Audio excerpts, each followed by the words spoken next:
Hi, everybody.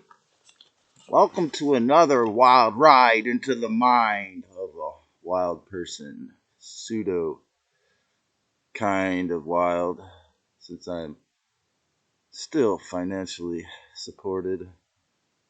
I was thinking about if anyone out there knows how to do it anyway, besides 3,000 watched hours and 1,000 subscribers, like a PayPal thing. Maybe I'll attach a link. So today I wanted to talk about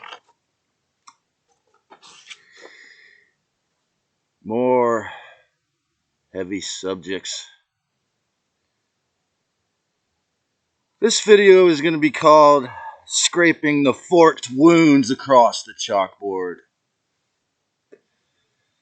Have you ever noticed whenever the Dark Ones hijack system comes to rescue you, save the day, take over, help out, they always leave their signature, their symbol. Like say when the ambulance comes, like when they were taking me all the way to San Jose, how many people's hearing had to be damaged for them to save my life? Well, you see a signature of the hijacked system is that they will always let you know, in the case of the ambulance, if they turn it up so loud that it causes damage, if I don't, I'll stop and put my fingers in my ears. I refuse to allow them to damage me any more than I have to. Like again, I could never understand what happened in the year 2020 because I felt that all of the systems that were taken by the dark had, it only seemed appropriate to me. Like if you got in trouble, like, okay, well, if you're ignorant and you made a mistake in public and you go to jail or go to the court system and go to jail, or even if you're a civil rights activist and you did it on purpose, but people get pharmaceuticals because they're ignorant. Also, so the signature, like I said in previous commentary, when you see the pharmaceutical um, advertisements through the Freedom of Information law we have here, again, the white hats that are overt, not the Q, the white hats that are overt, they're just going to have to tell you how it's going to kill you. So their signature is causing more problems in the rescue. Then you become addicted to their man-made or even petroleum-generated processed drugs. Even with cannabis, when the big boys, when George Soros and Sean Parker funded and wrote this Proposition 64 law that, we were all terrified it would be Kmart weed and them taking over. But see, through the popularity of BHO, they had already brought the petroleum process into dominance. So anybody out there who likes that crap, I don't, I got a headache every time. I got a headache every time I use a lighter. Okay, I got a headache every time I use pharmaceuticals. To me, their way is a headache. Okay, and I just want to expose the truth because I want to bring clarity. I'm not trying to focus on it, but that's why I called this video what I did. My dad, his second wife was like a gold digger. He was a banker, not a bankster. But he was vice president of a bank, head of commercial lending, and this woman, two small children. I guess she seduced. She was good looking and tall, blonde, and tall, interesting. So anyway, My dad went to the psychiatrist and he said, "Oh yeah, sure, she's all your problems," and prescribed 3 antidepressants and barbiturate. And then what was it? 2 years later, the same guy signed his disability papers. So and then about say 15 years later, he fell over and died. So, but he was never into eating healthy. So rest in peace. His spirit is with us now. We respect his huge heart. So everyone, if you don't believe me, check it in the statistics. Hospital injury is the third cause of death. That's why I got to give thanks again that they drove me all the way to Santa Clara, because they might have outdid me in the Dominican. It's not even exaggeration. Like I say, check the book, The Great Mistake by Christopher Hitchens, a UC professor. If you don't believe what I say, but this is where I got the reference material. So he details with over, I think, 300 students and professors about how the 1% hijacked a huge portion, most of the UC system, through bribery or just convincing presidents and regents that they'd rather privatize or rather make people go into debt for 20 years than let the state pay for it, because and then use the students for research, basically. But see, for me, the clincher in the deal, the death grip, the nail in the coffin of, say, this one over here, for me, I don't even go there except maybe riding the bus through. That's it. I don't even get off the bus there anymore since the lockdown, because 5 years ago, I'd go to the graduate student housing and talk about Buddhism or shamanism for 5 or 10 minutes. Honestly, I was really there to steal a shower, or sometimes they had a drum kit. I'd rock the drum kit, play the piano. They had a piano.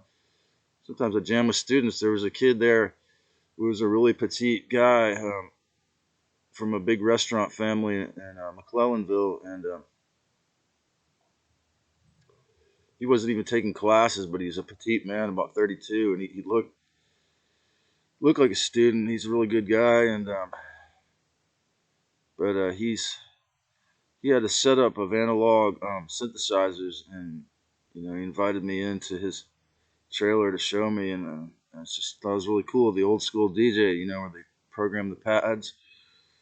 And they had paper mache sculptures all around there. There was, I'd see girls doing naked yoga there, sunbathing. And I mean, there certainly would be a lot of, always a lesbian operator to prevent me from ever, if I wanted to try anything like sexual with any of them. But it at least had the illusion or the pretension of an open hippie, open sexual, open hippie graduate student housing. And then what they did is they gave the students a notice. You can purchase these old moldy trailers that they had there for $500 usually, or something like that, or we're gonna throw it out, right? So they went and put these big brand new silver looking trailers in there, and they locked up the bathroom. They took all the musical instruments out, locked it up, took the paper mache sculptures, I guess the bra tree. They had all these bras on the tree. So took all this stuff out that made it colorful, and so it's kind of like a different place now to me, basically, especially with them being forced to take all their boosters. Doesn't seem like appropriate place for me to preach at all now. But we're in the age now where the light beings are in reclamation of their powers. So it's a really exciting time to be alive. And so with a lot of people around here, anywhere, the struggle for rent, property tax, or the ego, the narcissistic behavior can, the Zeta can, and others can, use all these microwaves beaming on me now to block through the Babylonimeter, the Black Cube Tech, block understanding, overstanding of spiritual matters. Ever since the days of the conquistadores, they put a hex on this land, and it's very easy for the dark forces of all kinds to control a lot of these people unless they're extremely aware and astute, and, like I say, very discerning and very clear and respectful. This is an ancient infiltration. They think about this, okay? Everything I said about the sky, okay, and also the Think about how what I've said about how they usurped the ancient religions. Okay, now with the transhuman cult and the scientism death cult, now what they're doing is like they'll put their official scientists in the Free Weekly. They totally put complete misinformation about. They said that there's no such thing. They'll it's double speak. Okay, this is what the Luciferians have always done. They'll tell you what they're going to do, then they'll say they're not doing it. Anthony Fauci. I mean, it's double speak. They're just, so what they'll do is they'll tell you, oh yeah, we're doing geoengineering programs and cloud seeding, but that doesn't affect the weather. I mean, let's face it, man. These guys are laughably sad, and that's why, like I say, I pray for everyone. And I wrote this on the other side. It's all in the family. I mean, everyone's in my family, so I just have to face it and really seriously. But look, when you look at the ancient infiltration, the usurping in religions and governments and countries, the way they took over the government officials, whether through possession or greed, bribery, that it's easy to see that it's unnatural. It probably unnaturally 20 degrees cooler here. I don't know what chemical it is, and so. But it was through, as Pierre Sabak has gone into deep written books about, it's through the hijacking of language, what I call pirate speech. I just thought of that the other day. So the funding and running all world wars. That's all been open. The research. It's all unclassified. Instigating wage slavery, unclassified. Suffering, strife, and hatred-based dogmatic inverted lifestyles, all unclassified. You know, Gloria Steinem was a Playboy bunny in an undercover as a reporter in an undercover assignment before a couple years before she and the CIA basically co-invented this what Rush Limbaugh called the man hater. In certain regards. I mean, my personal belief is that I got from the vision of Lame Deer, which interestingly enough, he would dress up in high heels, put on red lipstick, and a dress. And so he's Native American, so he didn't have a beard, long hair. He was a shaman and bullfight. So he kind of technically was a transvestite, but he said about 3% of the Native Americans were men were dressed like women, or vice versa, dressed like women would fight, and 3% of the women would fight, and so no one would judge them. And this is the way I feel, not to judge anyone, that it's about 3% organic, you know. So so I don't know how to tell the difference, though. I'm not saying I do. Um, However, cutting up body parts, that's something that I don't support, Like, think about this. You got to have an expensive surgeon and all these hormones year after year in order to be a transhuman. You actually not only do you have to cut off your body. I mean, that's why I consider it the greatest or the highest Luciferian ritual. Literally, technically, I mean, if you think about it, it's just openly the greatest. You're saying to the Creator, like, I don't. I'm not. I am so disrespectful of my life or my Creator that I got the wrong kind of body, and so you cut it off and get a surgeon, which is a man. Okay, so this transhuman is it's really a transsexual, and a transhuman is very closely not just related phonetically, but in the whole thing. So you cut up your body to make it look like the opposite gender, right? So you get a surgeon to do that and pay them huge money if they do a good job. And some of these, it's amazing. I mean, they do a great works.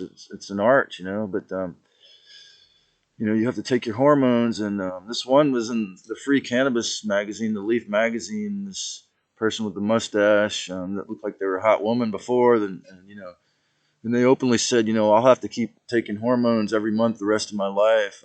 They're a friendly bud taker to have my identity. So what I'm saying is that so it's openly, again, it's the most exoteric religion, actually. When you think about it, transhumanism and transsexuals or having the whole full operation is actually the most exoteric religion, because you put your whole entire faith in this person outside of you.